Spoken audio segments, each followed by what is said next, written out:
Welcome to a short reflection by Sebastian Mahfoud on Canto 11 of Dante's Paradiso. Both St. Dominic and St. Francis founded mendicant orders, and Dante represents them as two princes, one on either side of holy poverty. Ciardi notes that Dominic, on one side, by his wisdom and doctrinal clarity, made the Church secure within itself by helping to defend it against error and heresy, while Francis, on the other, set the example that made her more faithfully the bride of Christ.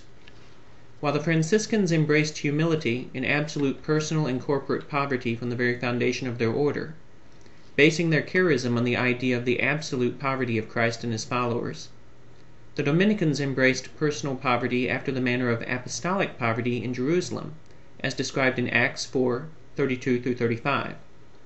No one claimed that any of his possessions was his own, but they shared everything they had, and it was distributed to anyone as he had need.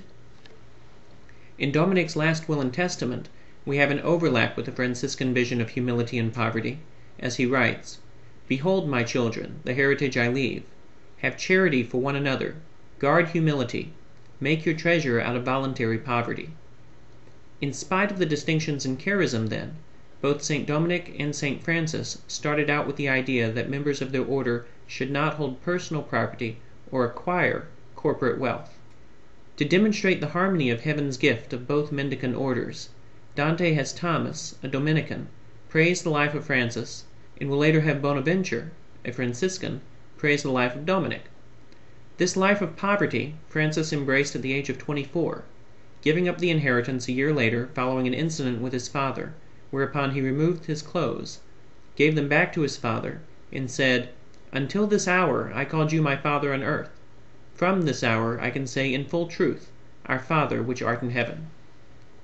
The poverty Francis and his followers embraced is praised by Thomas, who sees in Francis's material poverty a sincere humility or spiritual poverty. That's the lion's share, in fact, of his praise, commending him also for the development of his community and his martyr's passion in preaching to the Muslims. When Francis died on October 3, 1223, he left in his last testament instructions for members of his order to continue in absolute poverty. But Pope Gregory IX declared Francis's will non-binding in this regard in his 1230 bull Quo Elongati, allowing Franciscan communities to have possessions using the logic that such possessions were merely being made available to them by others, an argument that Bonaventure adopted by mid-century. It is in this climate that Dante is writing, finishing his work and dying 2 years before Pope John XXII in 1323 would force the Franciscans to accept that they owned fully and outright all that they possessed. This is not where it ended, though, for in 1428 Pope Martin V reinstated the distinction between use and ownership made by Gregory IX. The remainder of the history of this question among the Franciscans can be traced from there up to the present day. His praise of Francis over, Thomas adds that Dominic was much like Francis, but that his order, Thomas's own order, has grown greedy and strayed from its rule. In short, Ciardi interprets, the Dominican rule is what leads to all plenty, unless the lamb itself stray to bare rock, where no sustenance may be found. So what is that rule?